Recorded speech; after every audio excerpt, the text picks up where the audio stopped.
because you have a voice. A great, big, beautiful voice. And now... Is he the one who's been texting you?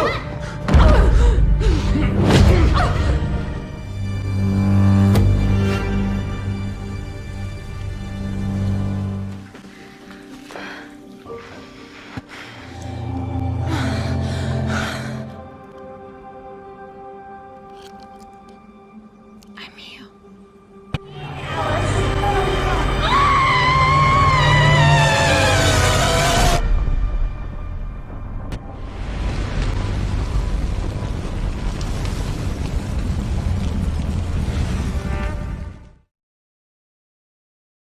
Yo tout le monde, c'est Sakado, on se retrouve aujourd'hui pour une vidéo assez spéciale, une vidéo sur Alice Hart, l'un des personnages d'Alicia d'Emnamkari dans Les Fleurs Sauvages.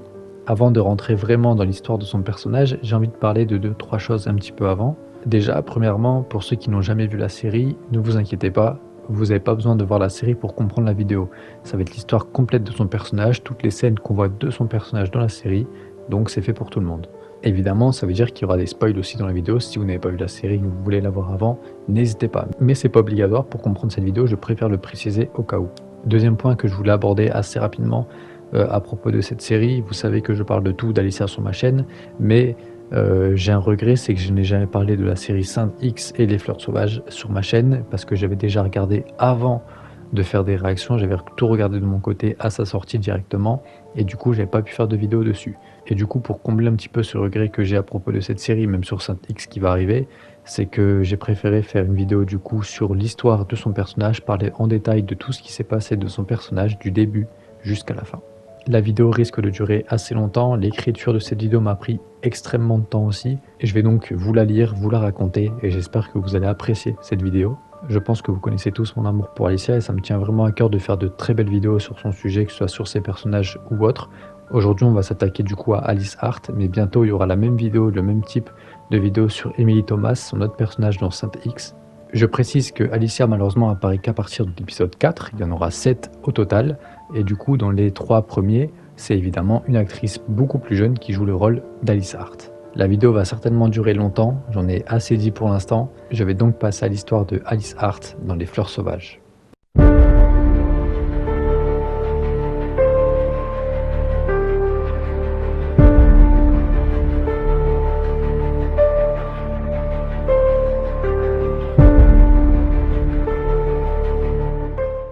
L'épisode 1 commence avec Alice Hart qui a 9 ans. L'enfance d'Alice semble très joyeuse au vu de ce qu'on voit avec son père, avec sa mère et même son chien.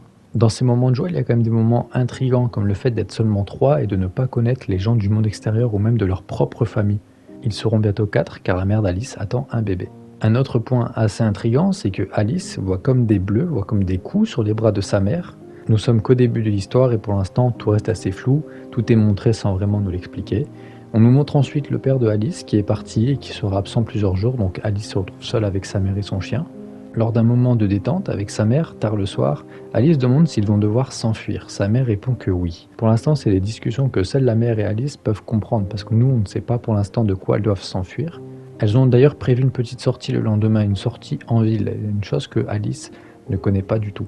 Le lendemain arrive, Alice apporte le petit déjeuner à sa mère, pour lui dire de bientôt se préparer et de partir en ville, et c'est à ce moment que sa mère est en pleurs, lui dit de la laisser dormir et qu'elle n'ira pas en ville. Une nouvelle réaction étrange, on comprend qu'en fait tout n'est pas si rose, qu'il se passe beaucoup de choses dans cette famille. Ça va pas empêcher d'Alice de partir en ville, elle ira seule, sa mère va rester chez elle tranquillement. Elle se rend donc à la bibliothèque de cette petite ville, et elle tombe directement sur la bibliothécaire qui vient lui parler. Cette bibliothécaire va avoir un rôle important dans le futur de cette histoire. Elle a directement remarqué les bleus et les coups sur le bras gauche de Alice. On comprend assez rapidement du coup, si la mère de Alice et Alice ont des coups, c'est évidemment lié certainement au père de Alice. Pendant ce temps, Alice va profiter un petit peu de cette bibliothèque en lisant des livres et passer un bon moment. Au téléphone, directement, la bibliothécaire, elle, appelle quelqu'un pour parler d'Alice en disant que c'est potentiellement la fille de Clem. Clem, je précise, c'est le père de Alice. Apparemment, le père d'Alice est connu et la dame semble même très inquiète au téléphone. On l'avait compris, mais maintenant ça semble sûr. Il y a beaucoup de secrets assez sombres autour de cette famille, autour d'Alice, notamment sur son père, Clem Hart. Pendant cet appel de la bibliothécaire, Alice a tout entendu. Elle préfère s'échapper et rentrer chez elle le plus rapidement possible. Une fois chez elle, elle y retrouve sa mère et son père, qui est déjà rentré, qui est déjà de retour. Il est au téléphone avec certainement la dame de la bibliothèque et ça le rend furieux. À la fin de l'appel, sa mère en larmes dit à Alice « Sauve-toi ». Trop tard, son père l'a déjà attrapée et va sans aucune retenue la frapper.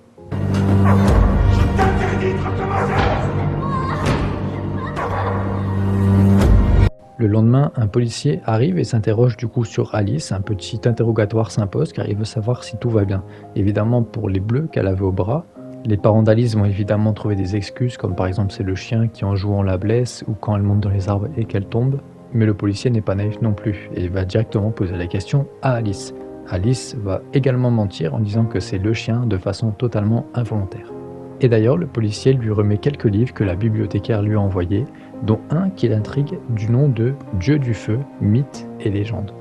Alice s'en va lire le livre sur le Dieu du feu et semble très motivée et prête pour une nouvelle vie. Le livre lui a donné pas mal d'idées, pas mal de mauvaises idées. Elle va voir son père allongé sur le fauteuil, l'arrose avec de l'essence, allume un briquet et met le feu. Elle regarde donc son père brûler devant elle. Alice. Alice. Finalement non, c'est qu'une pensée, mais c'est déjà beaucoup. Ça montre la douleur qu'Alice ressent, l'envie même de vengeance qu'elle a au fond d'elle, suite au coup que son père porte sur elle et sur sa mère. Juste après ça, la mère et le père d'Alice vont partir. Alice va donc se retrouver seule chez elle. Elle va donc en profiter pour continuer à lire son livre sur le feu. Elle semble très attirée même et très intéressée par le feu. Après plusieurs heures où Alice est toute seule chez elle, elle va s'en aller dehors, aller dans la grange à côté et fouiller un petit peu tout ce qu'il y a à l'intérieur. Malheureusement, elle entend une voiture arriver, c'est son père et sa mère qui reviennent. Elle panique et involontairement, elle fait tomber la flamme qui servait d'éclairage. La grange commence à prendre feu. Alice panique complètement, elle rentre chez elle se réfugier pendant que son père crie son nom au loin. Peu de temps après ça, la police se dirige vers la maison d'Alice. Malheureusement, il n'y a pas que la grange qui a brûlé, mais aussi la maison.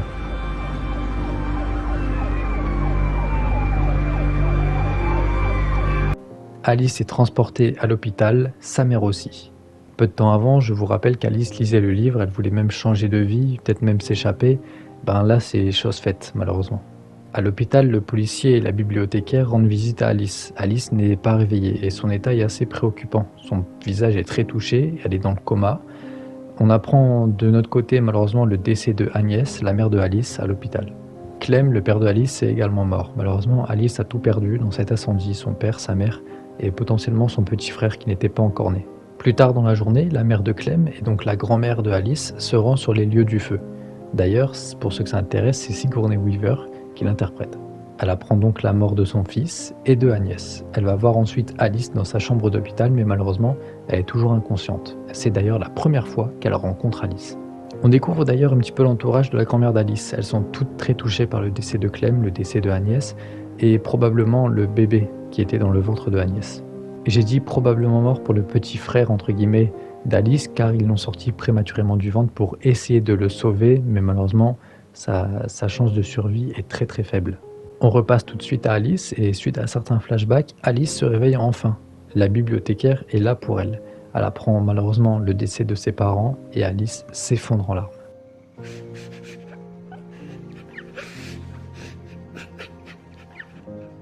On va faire maintenant un petit saut dans le temps, seulement de 2 mois. Alice passe encore ses jours à l'hôpital malheureusement, car elle ne mange pas assez et donc elle n'est pas encore prête à rentrer chez elle, dans sa nouvelle famille, chez la bibliothécaire. Un peu plus tard d'ailleurs, la grand-mère d'Alice repasse pour lui ramener des fleurs dans sa chambre, mais Alice malheureusement dort à ce moment-là. Alice va se réveiller quelques heures plus tard en entendant des voix, c'est la voix de sa mère qui l'appelle. Après la fin de sa vision, elle se retrouve seule au milieu de la route. Alice est évidemment traumatisée par la mort de sa mère. Heureusement, alors qu'elle était sortie de l'hôpital et s'est retrouvée seule au milieu de la route, c'est sa grand-mère qui va la retrouver et la rassurer. Alice passe donc un bon moment avec sa grand-mère et c'est aussi le moment de faire connaissance car c'est la première fois que Alice rencontre sa grand-mère. Un peu plus tard dans cette journée, il y a des petites tensions dans l'hôpital. Alice va donc écouter ça. Il y a la bibliothécaire qui veut la garde de Alice, mais c'est sa grand-mère qui est la personne autorisée à la voir. Donc changement de plan pour Alice, elle ne va pas aller chez la bibliothécaire, mais chez sa grand-mère. C'est un petit déchirement quand même pour Alice, car elles étaient très proches quand même les deux, mais malheureusement il n'y a pas d'autre solution. Alice sort enfin de l'hôpital et rentre donc chez elle, sa nouvelle maison, chez sa grand-mère. C'est aussi le moment pour Alice de faire connaissance avec sa toute nouvelle famille. Je précise que depuis que Alice est tombée en coma et qu'elle s'est réveillée, elle a perdu sa voix, elle ne peut plus parler. À la nuit tombée, Alice est dans sa chambre, elle regarde à sa fenêtre sa grand-mère sortie dehors avec une arme. Avec un regard assez craintif, même de peur, elle n'a pas envie de retomber chez quelqu'un de mauvais comme son père l'était. L'épisode 1 s'achève sur ça.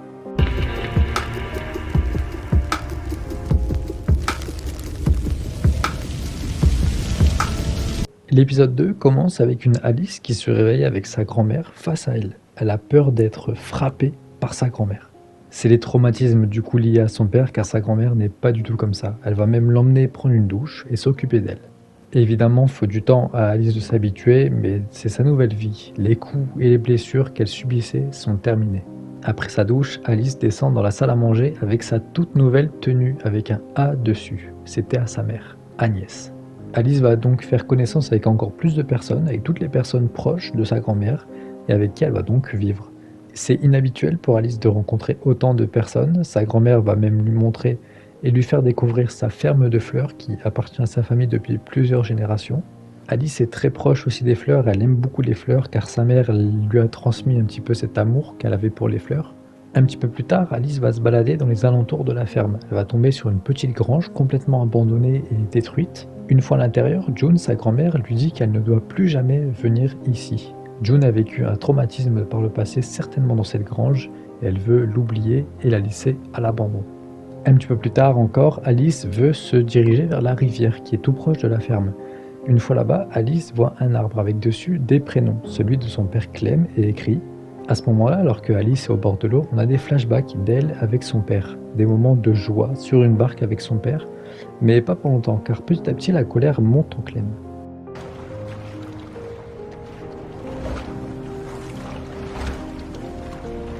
En même temps que le flashback passe, Alice entend sa mère l'appeler. Elle se dirige dans l'eau et panique. Le flashback nous montre en même temps que pendant le moment sur cette barque, son père l'a poussée volontairement dans l'eau, sachant qu'elle ne savait pas nager. Heureusement, à côté de la ferme, dans cette rivière, il y a un petit garçon qui vient sauver Alice. Il s'appelle Oggy. Alice va fuir un petit peu ce garçon de son âge. Elle va vite rentrer chez elle et June, sa grand-mère, panique car personne ne retrouve Alice. Alice est juste à côté, en train de les écouter parler. June finalement va finir par la voir et Alice va complètement paniquer. Les mauvais souvenirs refont surface avec son père qui venait sur elle en courant pour la frapper. Alice en pleurs, en pleine crise d'angoisse, s'effondre par terre. Le lendemain, Alice à son réveil va beaucoup mieux. Elle a reçu un petit message de Oggy et des fleurs. Dans cette vidéo, je vous parle surtout de Alice Hart et je vous évite des petites histoires qu'il y a autour. Mais pour vous faire très court depuis le début, il y a aussi question de testament modifié par Agnès, la mère de Alice, pour la garde de Alice. Sally, le nom de la bibliothécaire, avait été choisie par Agnès des mois avant sa mort. Je voulais quand même vous parler un petit peu de cette histoire de testament, que Sally veut tout faire pour avoir la garde de Alice, mais que June, sa grand-mère, est la personne autorisée à l'avoir, parce que dans le futur, ça va avoir aussi son petit impact. Plus tard dans la journée, June va voir Alice dans sa chambre. Alice, malheureusement, ne parle toujours pas, elle n'a toujours pas retrouvé sa voix, et s'exprime donc à l'écrit. Elle va demander à June, sa grand-mère, si Agnès, sa mère, a déjà vécu ici. Alice l'a très bien compris, car oui, sa mère a déjà vécu ici, mais June va lui mentir et va lui dire que non. Le lendemain, lors d'une sortie en ville, June va emmener Alice à l'école. C'est comme un nouveau départ pour elle. Elle y retrouve d'ailleurs Oggy, celui qui l'a aidé à la rivière.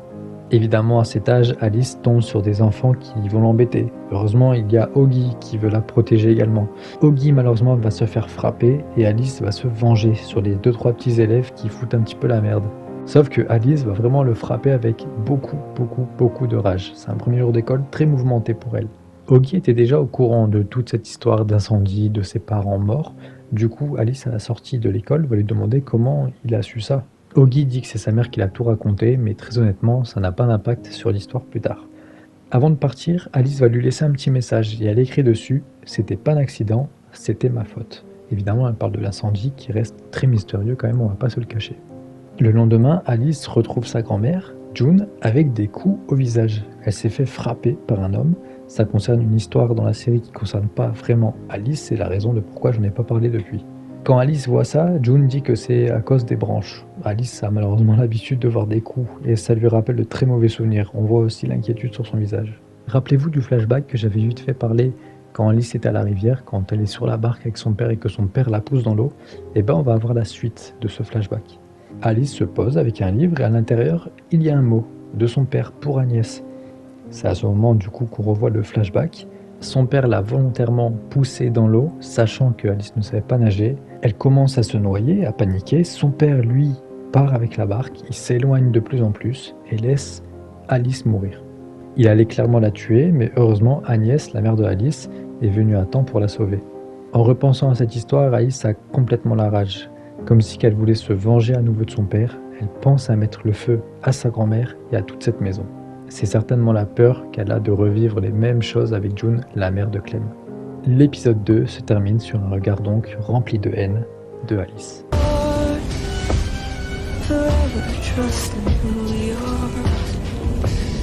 L'épisode 3 va commencer avec une Alice qui surveille June de sa fenêtre. Le lendemain de ça, Alice a disparu. June retrouve une lettre avec écrit dessus « Tu as menti ». Alice est en fait pas très loin, elle est juste dans la grange où elle surveillait sa grand-mère la nuit passée. Elle recherche des preuves et des réponses sur sa mère. Elle est persuadée que Agnès a déjà vécu ici dans cette ferme et que June lui ment. Lorsque June va retrouver Alice, Alice s'énerve complètement. Elle a vu le livre, comme je vous ai dit dans l'épisode 2, avec le mot de Clem pour Agnès, et maintenant Alice est sûre et certaine qu'Agnès a vécu ici. Elle a besoin de connaître donc la vérité. C'est ce que June va faire en lui disant toute la vérité et en lui disant que oui, Agnès a déjà vécu ici. Pour s'excuser du mensonge, June va lui offrir un collier qu'elle a fait elle-même avec une photo de Agnès dessus. Sur une lettre d'ailleurs, June va lui expliquer un petit peu l'histoire de Agnès et pourquoi elle est arrivée ici, je vous passe les détails. Et on comprend que Agnès et Alice ont une histoire un petit peu similaire dans leur arrivée à cette ferme. C'est quelque chose qui va rassurer Alice parce que, en sachant que sa mère a déjà vécu ici, en sachant que sa mère a été heureuse ici, elle se dit qu'elle aussi elle peut être en sécurité ici. Évidemment, Alice va maintenant poser des questions sur sa mère et pourquoi elle a fini par partir de la ferme avec Clem. June lui dit qu'elle lui dira tout lorsque Alice aura retrouvé sa voix. Alice va donc se mettre à travailler dans cette ferme. Elle adore les fleurs en plus, et les fleurs là-bas c'est très important, ça sert de langage. C'est une façon de s'exprimer sans la parole, c'est quelque chose que Alice est en train d'apprendre un petit peu, le langage des fleurs tout simplement. Et comme je vous l'ai dit juste avant, Alice, en sachant que sa mère a déjà vécu ici, a déjà travaillé dans cette ferme, c'est une source de motivation, et même de bien-être en fait. Un petit peu plus tard dans la journée, Alice va voir une femme qui vient d'arriver seulement à l'instant dans cette ferme pour la première fois, une femme qui a déjà des coups sur son corps. Cette femme est venue aussi avec un bébé, et ce bébé malheureusement va lui rappeler de mauvais souvenirs à Alice, car elle a tué son petit frère qui n'était pas encore né dans l'incendie. En pensant à ça, Alice va finir par pleurer, elle ne connaîtra jamais son petit frère. Elle se rapproche donc énormément du bébé de cette fameuse femme qui vient d'arriver. Un petit peu une façon pour elle de se racheter et d'imaginer que c'est son petit frère et qu'elle s'occupe de lui tout simplement comme une grande sœur. Petit moment de joie pour Alice, elle a même pas 10 ans mais elle va déjà apprendre à conduire. June va lui laisser le volant et c'est un petit moment joyeux pour Alice et c'est très très cool à voir. Plus tard, Alice va sortir de son école. À la sortie, June et sa grand-mère, Sally, la bibliothécaire, l'attendent. Sally est venue pour parler à Alice directement et voir si tout va bien. Elle veut également connaître l'envie de Alice et savoir si oui ou non, elle veut vivre dans cette ferme. Alice sort enfin de l'école. Sa réaction n'est pas celle que Sally espérait. Alice semble avoir peur et les larmes commencent à monter. Elle l'évite et rejoint aussitôt sa grand-mère. Évidemment, ça rend Sally complètement triste et en pleurs. Elle abandonne du coup l'idée d'avoir sa garde car elle a vu une Alice qui n'a pas besoin d'elle, une Alice qui est déjà heureuse là où elle est. C'est maintenant l'anniversaire de Alice, elle fête ses 10 ans. Malheureusement, elle apprend le départ de la femme et de son bébé. Alice était très proche du bébé, Josh de son prénom, et après cette nouvelle, Alice a la rage. Le départ du bébé, c'est comme si qu'on lui privait à nouveau de son petit frère et qu'elle perdait encore quelqu'un de sa famille. Après une mauvaise nouvelle, voici une bonne nouvelle. June reçoit un appel de l'hôpital. Le bébé de Agnès, et donc le petit frère de Alice, a survécu. Il est quasiment tiré d'affaire et va pouvoir dans pas longtemps rejoindre sa famille. Malheureusement, June va garder cette information pour elle. Elle va le dire à personne. Alice de son côté est retournée à la rivière avec Oggy. C'est une amitié d'ailleurs très très cool avec Oggy, ça lui fait beaucoup de bien, ça lui permet d'être avec quelqu'un de son âge. Oggy va même lui offrir un cadeau, un livre, et à ce moment, Alice réussit à lui dire merci avec une voix encore très abîmée, mais la voix commence à revenir, et enfin Alice pourra parler. De retour à la ferme, Alice fête son anniversaire avec tout le monde. Alice souffle ses bougies et remercie tout le monde. Elles sont toutes heureuses et émues d'entendre enfin sa voix. Un peu plus tard, June lui parle donc de son père et de pourquoi il est parti. Il était apparemment en désaccord, car la ferme doit uniquement revenir à une femme de leur famille. Or, Agnès n'était pas de leur famille, donc il est parti. Mais malheureusement, cette histoire reste très floue. Est-ce que June dit la vérité? Pour l'instant, on ne le sait pas. Suite à ça, Alice va retrouver Oggy dans le jardin. Une fois parti, June lui dit « On n'est pas obligé de tout lui raconter pour l'instant. L'histoire est du coup très très longue encore avec Clem et certainement encore très sombre. » Alice est repartie du coup à la rivière avec Oggy et à cette rivière, il y a un arbre avec des noms. Nom par exemple de Clem qui est écrit dessus. Alice va faire de même en écrivant le nom de sa mère, Agnès, et Oggy va faire de même en écrivant le nom de Alice. Et l'épisode 3 va se terminer sur June qui va appeler le lieutenant John Morgan, qui est le mari du coup de Sally, la bibliothécaire, en disant que c'est très très très urgent. L'épisode 4 va commencer et enfin on a Alicia Denham Carey qui va apparaître. Entre la fin de l'épisode 3 et le début de l'épisode 4, il se passe 14 ans. Alice n'a plus 10 ans mais 24. On va tout de suite retrouver une Alice qui semble très énervée, qui est en pleurs et qui semble même d'ailleurs à la recherche de papiers qu'elle ne trouve pas dans le bureau de sa grand-mère. Elle finit par s'enfuir de cette maison avec son sac et la rage en elle. Après un long trajet et après avoir dormi dans sa voiture, elle se réveille. Elle est seule quasiment au milieu de rien. Elle va croiser un chien d'ailleurs qu'elle va prendre avec elle. Malgré les années, Alice n'oublie toujours pas sa mère parce qu'elle a toujours le collier que sa grand-mère avait fait précédemment quand elle était petite. Alice va reprendre la route, d'ailleurs le paysage est magnifique. Elle va faire un petit tour chez le veto parce que le chien malheureusement saigne. Elle va par la même occasion faire connaissance très rapidement avec le vétérinaire et prendre son contact. En repartant sans le chien qui doit se faire soigner, Alice se sent très très mal et tombe par terre. Elle finit par se réveiller, le vétérinaire était là aussi à côté. Elle semble quand même très très faible, mais elle refuse son aide. Elle préfère partir seule et aller trouver un hôtel. Arrivée à l'hôtel donc, elle défait toutes ses affaires et elle retombe sur le numéro de Oggy, son ami d'enfance qu'on avait vu précédemment. Et du coup on a un flashback de Alice et de Oggy, âgés de 9 ans devant cette rivière. Et aussi un flashback de Alice et Oggy récemment, adultes. Ils se sont toujours parlé, ils sont toujours restés en contact et ils sont toujours restés très très proches.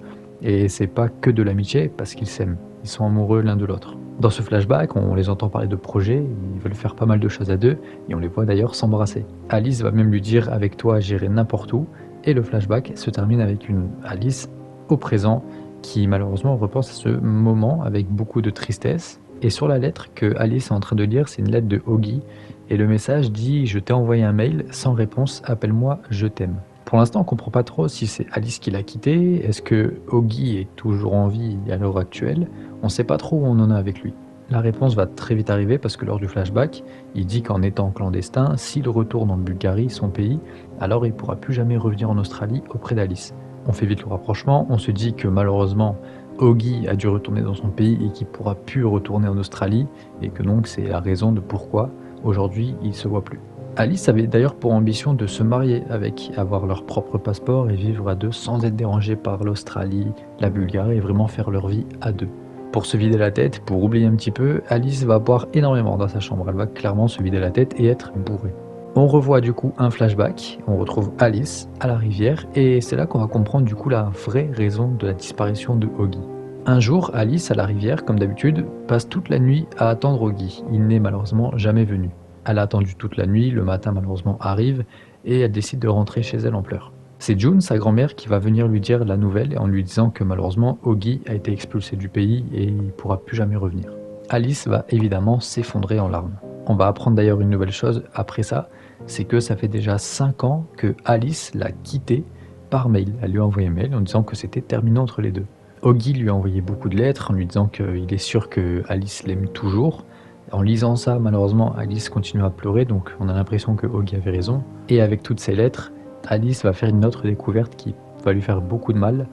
Oggy dit qu'il a réalisé un de leurs projets, parce qu'ils parlaient beaucoup de projets de voyage ensemble, et Oggy va décider de le faire. Il fait un voyage donc, et lors de ce voyage, il rencontre quelqu'un, une certaine Anna.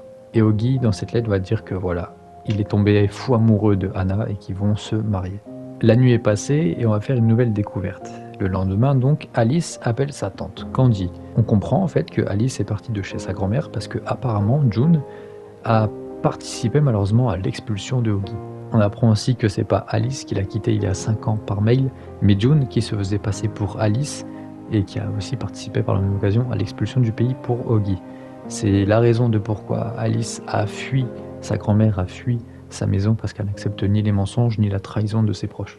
Au téléphone, Alice va dire à sa tante qu'elle ne reviendra jamais et qu'elle déteste sa grand-mère. À ce moment-là, on peut la comprendre, sachant que Oggy, c'était la seule personne dont elle était vraiment proche et qu'elle était folle amoureuse. Alice va continuer son voyage et va se rendre dans un endroit magnifique. Une fois arrivée, elle va rencontrer un homme. Il lui explique 2-3 choses. Alice semble d'ailleurs très heureuse de le rencontrer. Elle le fixe du regard même quand il part. Il lui donne 1 heure, un lieu pour que Alice puisse visiter un autre endroit qui est apparemment magnifique, un endroit avec de l'eau. Pour l'instant, ça reste une rencontre très simple, avec un homme qui passe, qui lui dit 2-3 trucs et qui part, mais Alice avait quand même le grand sourire quand elle l'a vu. Après cette journée, Alice retourne dans sa chambre d'hôtel. Elle peut d'ailleurs retrouver le chien qu'elle a amené au veto, mais malheureusement, les chiens ne sont pas autorisés dans l'hôtel. Le vétérinaire en question veut bien le garder, et du coup, Alice va passer un moment sympathique avec le veto. Ils vont boire un coup, ils vont faire connaissance. Alice, grâce à ça, va retrouver également le sourire et parle aussi un petit peu d'elle et des fleurs. Ça se passe très bien entre les deux et ça va même aller beaucoup plus loin. Malgré les pensées que Alice a toujours pour Oggy, elle va décider de se laisser aller avec le veto. Alice va commencer à l'embrasser et s'ensuit un moment très intime entre les deux.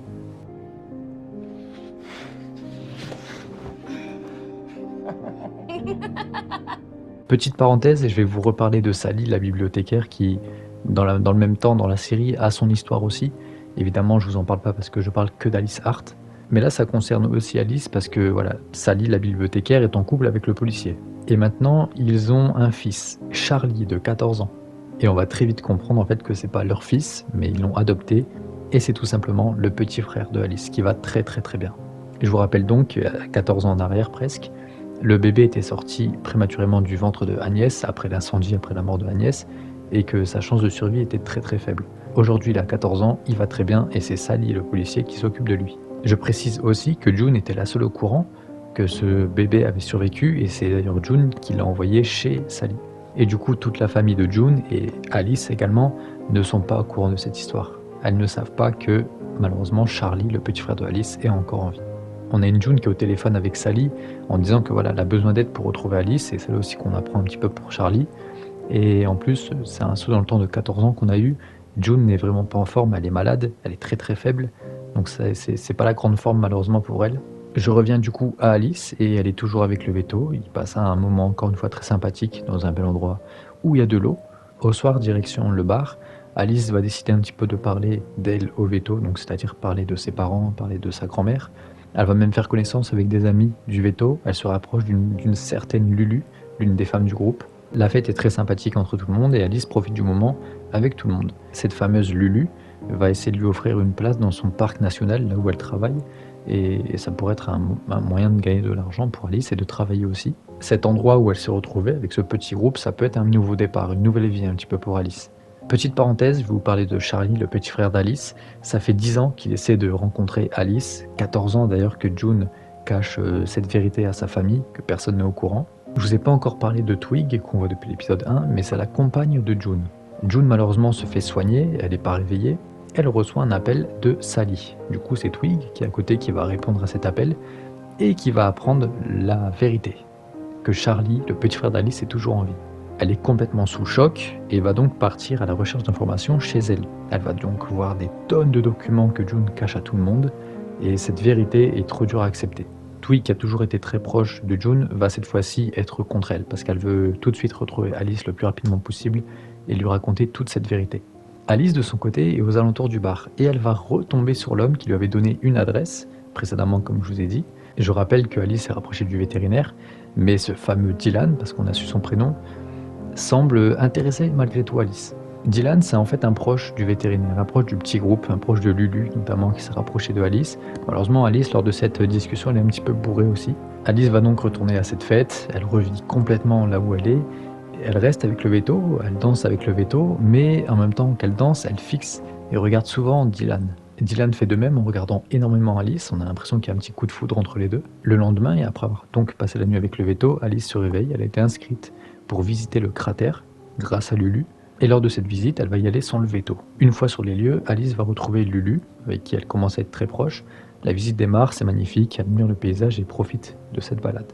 Tout va très bien du coup pour Alice, de son côté, mais du côté de sa grand-mère, c'est moins beau malheureusement. Tout le monde découvre les mensonges de June depuis 14 ans et c'est vraiment un choc. Pour faire une nouvelle parenthèse sur June, il y a deux de ses proches, donc la tante de Alice, Candy, Twig, sa compagne, qui continue à faire des découvertes sur tous les mensonges de June depuis plus de 14 ans. Et c'est un vrai choc pour elle.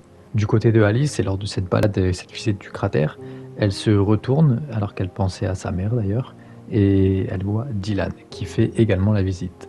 Les deux se regardent, se lâchent un sourire et semblent vraiment très attirés. L'épisode 4 va se terminer avec Alice qui va regarder son collier devant le paysage magnifique en disant à sa mère « Je suis là ».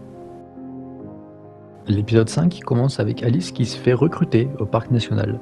Dylan d'ailleurs travaille dans ce parc et il avait émis le souhait de l'avoir dans l'équipe. Nouvelle parenthèse sur June, on va d'ailleurs faire une très mauvaise nouvelle parce qu'on apprend qu'elle est atteinte malheureusement d'un cancer. En même temps qu'on apprend cette nouvelle pour June, Twig, sa compagne, part retrouver Alice et du coup s'en va de cette ferme. Avant de retrouver Alice, elle veut d'abord rencontrer Charlie, le petit frère d'Alice évidemment. Il y a trop de mensonges ici, c'est impossible pour elle de rester auprès de June et de rester dans cette ferme. Le lendemain, pour Alice, c'est un beau réveil, car c'est son premier jour en étant Rangers dans ce parc de fleurs. Un petit peu plus tard, Alice continue de se rapprocher de Lulu, elle commence à avoir sa petite maison, elle fait ses petites bricoles aussi à cette maison, et Lulu lui montre les maisons autour d'elle, et elle montre en face la maison de Dylan. Alice est évidemment très intéressée, et on apprend aussi d'ailleurs qu'elle a tout stoppé et qu'elle a arrêté de voir le veto. Lors d'une balade avec son chien, Alice tombe évidemment sur Dylan. C'est l'occasion pour elle du coup de passer un moment avec lui, de discuter, de faire un petit peu connaissance. À la fin de la balade, Dylan va rentrer chez lui et du coup montre à Alice le chemin vers sa maison. Alice le regarde partir avec un grand sourire, c'est peut-être le début de quelque chose entre les deux. Lors d'une journée de boulot, Alice ne veut pas s'empêcher de regarder Dylan. Un petit peu plus tard d'ailleurs, Alice et l'équipe se rendent dans un coin d'eau pour se baigner. Alice est déjà en train de se baigner et un certain Dylan va arriver. Alice est évidemment très contente et va en profiter pour se rapprocher de lui.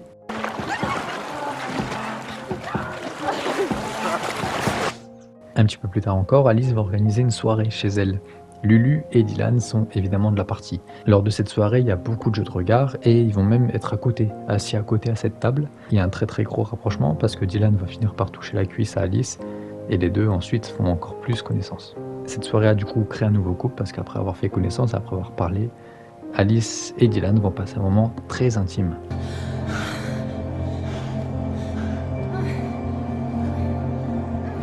Après le veto, c'est au tour de Dylan d'avoir une aventure avec Alice, mais cette fois-ci ça semble encore plus sérieux. On sent que Alice l'aime vraiment. Direction une autre soirée pour Alice, et elle arrive avec Dylan, main dans la main, c'est maintenant du coup officiel entre les deux. Elle va y retrouver Lulu qui a cette soirée, mais une Lulu très distante. Alice du coup va la voir parce qu'elle comprend pas trop, et c'est à ce moment que Lulu lui dit « Fais gaffe avec lui, il peut y aller très fort ». C'est un peu l'incompréhension pour Alice, mais on a l'impression que Lulu l'avertit vraiment, mais sans trop en dire non plus. On apprend aussi que Lulu c'est l'ex de Dylan, mais que ça fait très longtemps et que ça ne le dérange pas de le voir avec Alice aujourd'hui. Un autre jour, Alice va passer un moment amoureux avec Dylan, d'ailleurs il a préparé une petite surprise dans un superbe endroit. C'est clairement le bonheur pour Alice, elle vit avec lui, elle est vraiment heureuse. Dylan lui fait découvrir aussi la beauté de l'endroit, ils continuent à s'embrasser, ils passent un superbe moment. Malheureusement, Alice va dire une phrase qui va un petit peu gâcher le moment, elle va lui demander s'il avait fait exactement la même chose avec Lulu. Après avoir entendu ça, Dylan s'énerve complètement, il comprend pas pourquoi Alice lui demande ça, et il préfère partir du coup, laissant Alice complètement seule dans cet endroit. Elle va passer la nuit devant le feu toute seule, elle va s'endormir sur le sable, et un petit peu plus tard, alors qu'on est en pleine nuit, Dylan va revenir. Il réveille Alice, et elle dit qu'il s'excuse d'avoir dit ça, qu'il a mal réagi, et que malheureusement, il ne voulait pas le montrer, mais elle a vu déjà son côté un petit peu sombre. C'est une réaction quand même très bizarre de Dylan, Alice voulait juste savoir si quand il était en couple avec Lulu, il avait fait la même chose, mais partir pour une simple question, c'est pas rassurant pour une première sortie entre les deux. Au matin, après avoir passé la nuit ensemble, Dylan lui dit que oui, il a fait vraiment ramener Lulu ici, mais que rien n'était sérieux entre les deux. Il continue à parler et il dit qu'avec Alice c'est différent, qu'il ressent des choses qu'il ne connaissait même pas. Alice dit que c'est pareil pour elle, que c'est des sensations qu'elle ne connaissait pas et qu'elle n'a jamais connues non plus avec Augie par exemple. C'est d'ailleurs à ce moment, lors de cette discussion, que Dylan va lui dire qu'il essaie de cacher son côté obscur. C'est pas une phrase qui va alarmer Alice. Évidemment, Alice a aussi des secrets, c'est ce qu'elle essaie de lui dire, et elle va donc lui raconter son histoire en disant qu'il y a eu un incendie et qu'elle a tué ses parents quand elle avait 9 ans, et donc son petit frère aussi. Évidemment, quand Alice raconte ça, elle est en pleurs, c'est normal, et on rappelle encore une fois qu'elle ne sait pas que son petit frère est en vie. Dylan essaie de la rassurer, lui dit que maintenant il est là et que maintenant tout se passera bien entre les deux, qui sont littéralement pareils et qui sont faits l'un pour l'autre. Et c'est à ce moment que l'épisode 5 se termine. L'épisode 6 commence avec une Alice qui est toujours magnifique et profite du soleil. Après avoir parlé de Agnès d'ailleurs, avec Dylan, Alice enlève pour la première fois son collier avec le visage de sa mère donc dessus, comme si elle tournait la page et qu'elle était prête à vivre une nouvelle vie avec donc Dylan avec elle. Pour le prouver, elle va du coup enlever son collier et à la place mettre un nouveau bracelet, un bracelet que Dylan lui avait offert précédemment. Pour parler de Twig, elle arrive enfin à Anis Bluff et c'est presque là où est Alice parce qu'à Anis Bluff, elle l'a été précédemment. Elle va commencer à coller des photos un petit peu partout en disant que voilà, Alice est recherchée, que Alice a disparu. Sachant que Twig, à mon arrivée ici, elle a passé plusieurs jours chez Sally et a donc fait connaissance avec Charlie, son petit frère. Et c'était de très beaux moments entre Twig et Charlie. On retrouve Alice, elle a été invitée par Lulu à un bal au soir. Alice a énormément envie d'y aller, mais Dylan lui n'est pas réellement motivé. Un petit peu plus tard donc, Alice se prépare à y aller, elle est littéralement magnifique, dans une tenue brillante, elle s'apprête à y aller et a eu une très très bonne soirée. Malheureusement, dans le même temps, Dylan rentre et à ce moment, c'est tout sauf une bonne nouvelle. Il rentre, il adresse pas un mot à Alice. La première chose que Dylan va dire à Alice à ce moment-là, alors qu'elle est en train de se préparer, c'est « Je suppose que cette robe de PUTE est à Lulu ». Dylan va donc s'expliquer après avoir dit de tels propos, en disant que voilà, il n'aime pas avoir Alice dans une tenue si sexy, qu'il n'aimerait pas voir des gens se toucher en pensant du coup à Alice, et il va s'enfermer dans sa chambre et fuir littéralement Alice. Le soir tombe, l'heure du coup d'aller au bal, et on voit que Alice finalement n'est pas partie du tout. Elle est restée chez elle, auprès de Dylan. Alice regarde la télé tristement avec Dylan, Lulu lui envoie des vidéos où tout se passe bien, tout le monde s'amuse, on voit les regrets directement sur le visage de Alice. Elle va mentir malheureusement par message en disant que voilà, elle avait une migraine. Le lendemain, Alice retrouve Lulu, Dylan interrompt direct cette discussion et il lui offre un collier. En lui mettant le collier, Dylan la serre très très fort, limite en train de l'étrangler. Mais du côté d'Alice, ce qui est assez étonnant, c'est qu'elle ne réagit pas, sachant qu'elle a déjà été battue quand elle était jeune, elle aurait peut-être dû déjà voir des signes, voir que ça n'allait pas toujours entre les deux. Un peu plus tard, dans sa voiture, Alice voit quelqu'un arriver. Une voiture arriver au loin, c'est Twig, qui est juste à côté. Je rappelle que Twig est la compagne de June et qu'elle recherche du coup Alice. Twig va se garer quasiment à côté de Alice, elle arrive du coup à ce cratère où travaille Alice, et elle va commencer à coller des photos partout en disant voilà, Alice est recherchée, Alice Hart a disparu. Une fois que Twig est parti, Alice, je rappelle, était cachée dans sa voiture, va vite décoller toutes les affiches que Twig a collées. Au soir de ça, Alice rentre chez Dylan. Elle appelle Dylan, mais personne ne répond, la maison est vide.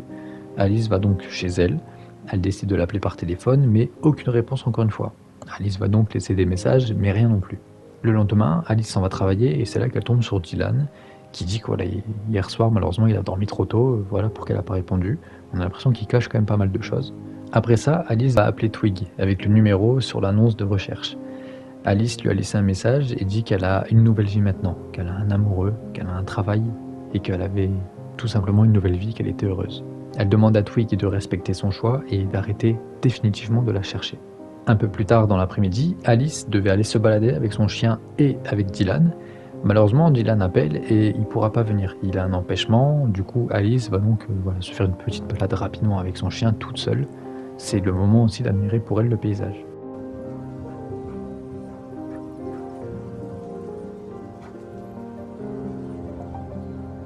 Une fois de retour chez elle, après la balade avec son chien, Dylan est rentré.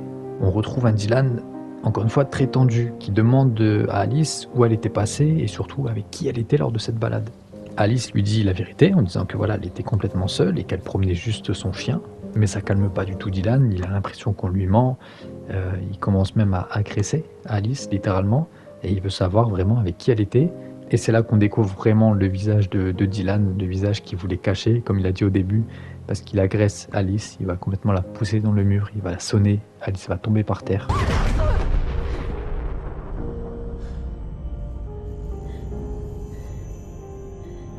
Un petit peu plus tard, Dylan s'en veut, il s'excuse et ne veut pas que Alice le quitte.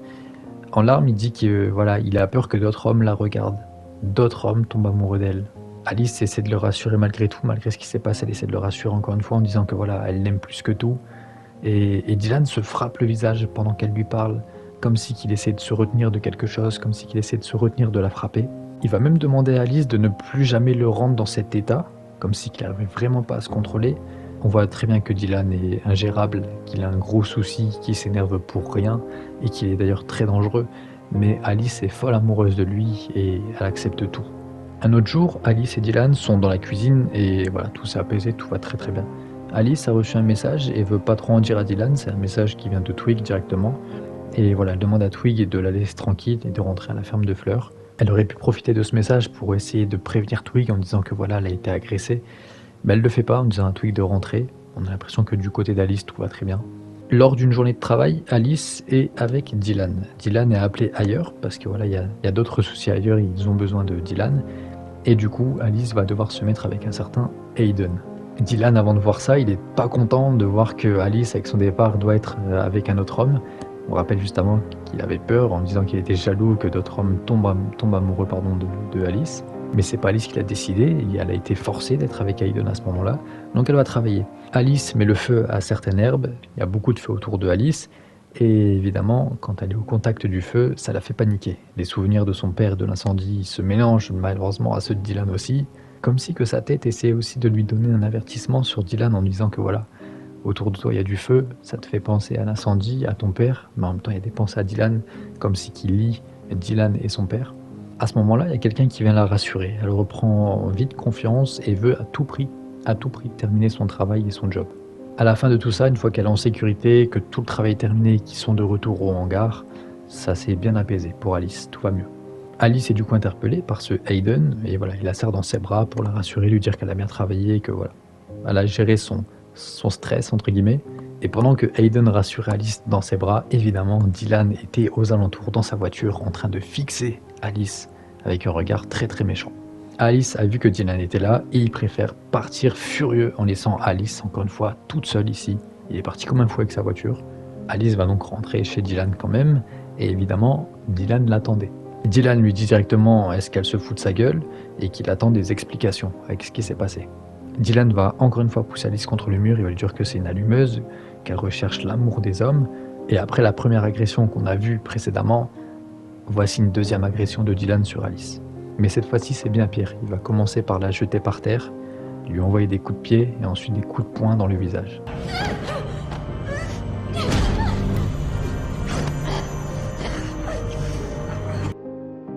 Il va étrangler Alice et s'arrête juste avant de la tuer. Il était très très proche de tuer Alice, qui est maintenant avec un visage en sang, et c'est digne de Clem, son père, quand elle était petite. Comme je l'ai dit, Alice est en sang et elle peine à tenir debout. Malgré tout, elle va réussir à trouver la force pour se relever, pour porter la lumière et frapper Dylan avec cette lumière. Dylan tombe littéralement, Alice en profite pour s'enfuir de la maison malgré qu'elle a du mal à tenir debout. Elle monte dans sa voiture et s'enfuit. Dylan sort comme un fou de la maison et essaie de courir après la voiture, mais heureusement Alice s'en est sortie, elle est en pleurs sur la route évidemment et elle rentre chez elle. Une fois rentrée chez elle, une fois que Alice a vraiment tout barricadé, qu'elle a tout fermé, il y a quelqu'un qui va venir toquer chez elle comme un fou, c'est évidemment Dylan qui est arrivé. Dylan va arriver devant chez elle, va toquer à la porte en disant que voilà, il veut parler à Alice, mais évidemment Alice ne va pas ouvrir. Dylan devient encore plus fou après ça, et Alice va lâcher toute sa rage avec un énorme cri. L'épisode 6 se termine dessus.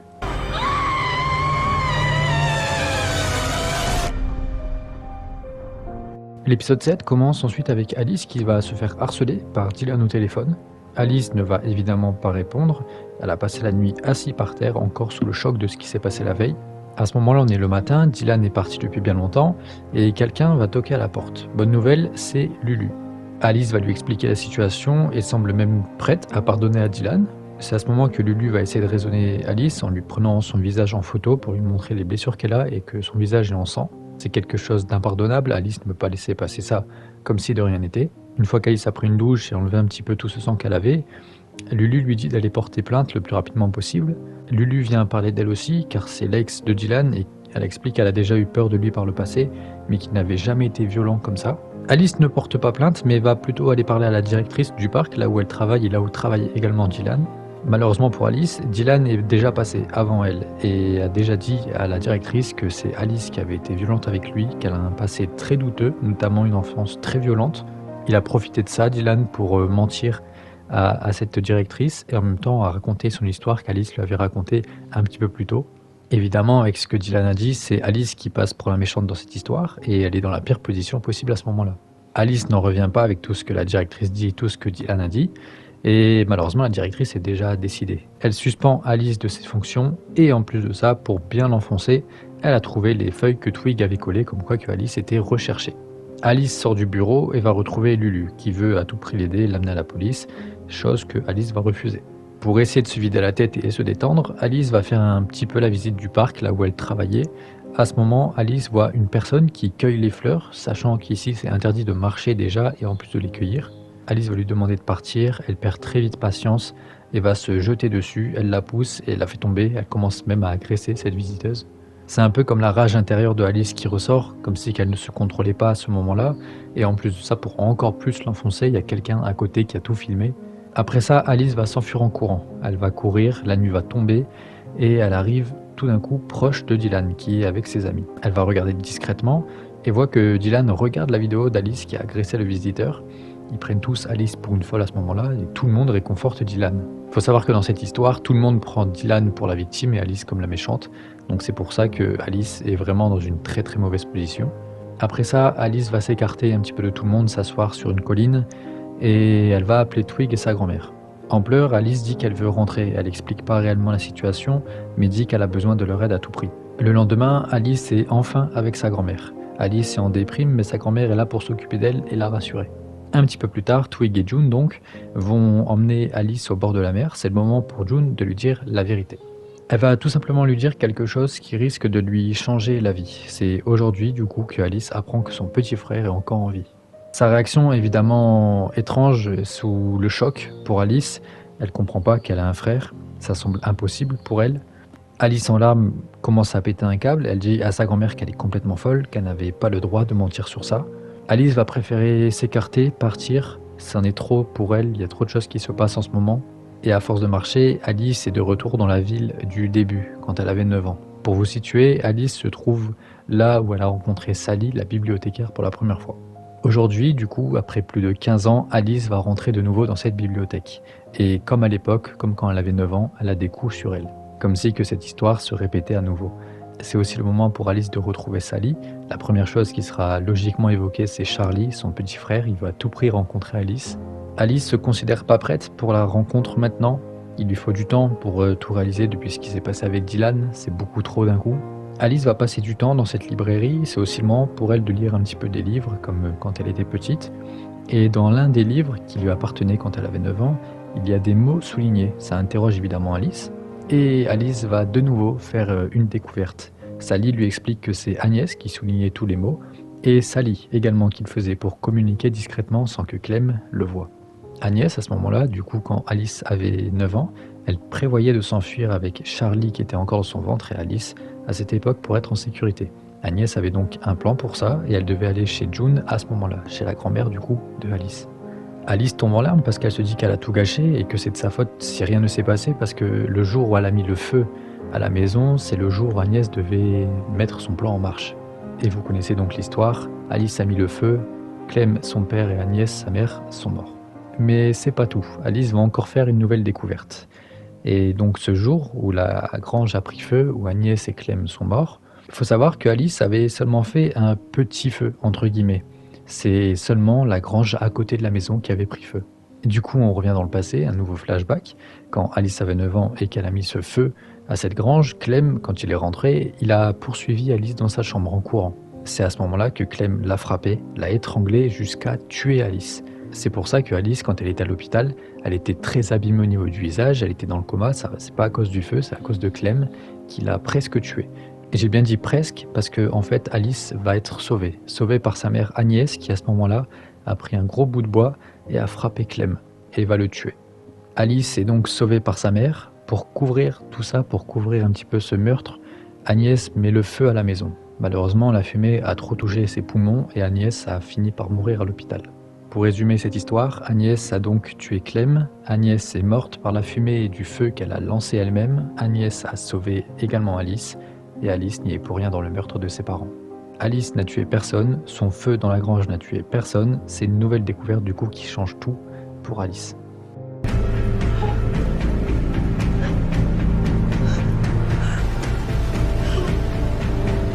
Au soir, Alice est avec Sally. C'est le moment pour elle de remettre son collier avec la photo d'Agnès dessus. C'est aussi le moment, après 14 ans, de rencontrer enfin son petit frère.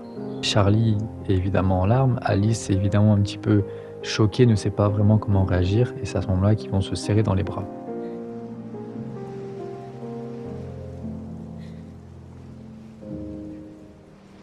On peut considérer ça comme un nouveau départ, comme une nouvelle vie qui va commencer pour Alice et donc Charlie également. On va faire un petit bond dans le temps très léger de 2 mois du coup. Alice va mieux quand même, mais a encore besoin de temps pour tout digérer, tout ce qui s'est passé. Elle vit toujours chez Sally avec son petit frère, elle rattrape le temps perdu. Alice refuse toujours de reprendre contact avec sa grand-mère, donc ça fait plus de 2 mois qu'elles ne se sont pas parlé. Mais malheureusement, du côté de June, sa grand-mère, c'est pas aussi beau. Elle est toujours endormie et semble proche malheureusement de sa mort. La maladie la rend très très faible. Du côté de Charlie et Alice, Charlie commence à se poser des questions sur Clem, notamment son père et Agnès, sa mère. Au moment où Charlie parle de Dylan, parce que oui, il vient aussi à parler de Dylan, et de porter plainte, du coup, Alice dit qu'il doit aller à l'école, comme si elle voulait fuir un petit peu la discussion. Un peu après ça, Sally vient parler à Alice, lui dire que voilà, pour June, elle devrait quand même lui passer un petit message, car elle va pas très très bien et qu'elle a besoin d'entendre peut-être Alice. Chose que Alice va refuser pour l'instant. Le fait de lui avoir menti sur la vie de son petit frère est très compliqué à accepter et ça on peut le comprendre. Une fois dans sa chambre, Alice est avec sa musique et elle hésite à appeler June. Mais à ce moment-là, juste avant l'appel, elle reçoit un message d'un certain Dylan. Dylan va lui écrire « Tu me manques », ce à quoi Alice va répondre « Tu me manques aussi ». Malgré tout, elle reste du coup très attachée à Dylan, alors qu'il s'était vraiment passé quelque chose de très grave précédemment. Peu de temps après ça, Alice va se décider enfin à appeler June. Malheureusement, personne ne va répondre à cet appel. June est dehors sur sa chaise et n'a pas son téléphone à côté. June va profiter avec un cocktail et des chips. Elle rigole et prend toute la joie et l'amour de ses proches à ce moment-là. June va s'asseoir sur sa chaise à côté de Twig notamment et va s'endormir pour une dernière fois. June est morte du coup paisiblement, entourée des gens qu'elle aime, mais malheureusement sans Alice à ses côtés. Plus tard, Alice va se rendre du coup à cette ferme avec toute sa nouvelle famille. C'est le moment aussi où tous les proches de June et toutes les fleurs se réunissent pour son adieu. Il y a quand même pas mal de monde, c'est toutes les personnes qui ont été aidées par June ou qui étaient proches de June. Et voilà, comme la routine le veut là-bas, un arbre est planté après la mort de quelqu'un. C'est le moment du coup de le faire pour June, avec notamment ses cendres qui se sont mélangées dans la terre.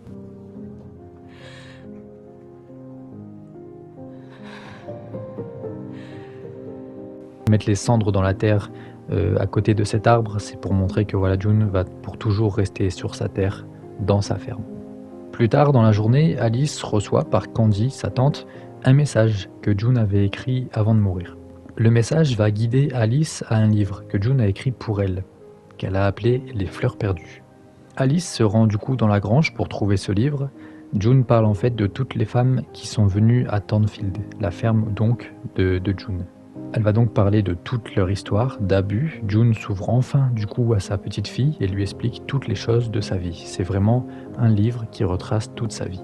Évidemment, la mère d'Alice, Agnès du coup, a sa page aussi. Clem, le père d'Alice, a également sa page, mais elle a aussi mis dans ce livre des histoires de sa vie personnelle. Elle raconte vraiment sa vie de A à Z. Le but de sa vie était d'aider les fleurs. Les fleurs sont des femmes en difficulté qui sont soit violentées par des hommes ou qui sont tout simplement en difficulté. Beaucoup de femmes ont été aidées, voire même sauvées par June, et c'est une chose qui va rester évidemment en tête de Alice. J'en ai parlé au début de la vidéo, mais à un moment donné, Alice était rentrée dans une grange quand elle avait 9 ans, et June lui avait dit de plus jamais y retourner, qu'il fallait fuir cet endroit. Ce que vont faire les très proches de June, dont du coup Alice, c'est de brûler définitivement cette grange, car elle rappelle les mauvais souvenirs de Clem. Brûler cette grange, du coup, qui fait penser évidemment à Clem, ça revient à dire que des hommes comme Clem, peu importe lesquels, ou comme Dylan par exemple, ne seront plus jamais une souffrance pour les femmes, que maintenant c'est la famille, l'amitié et l'honnêteté qui feront leur force.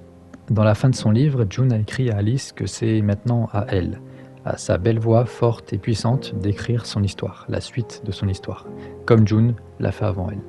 Fin de l'épisode 7, fin de la série. C'était donc l'histoire de Alice Hart en 7 épisodes.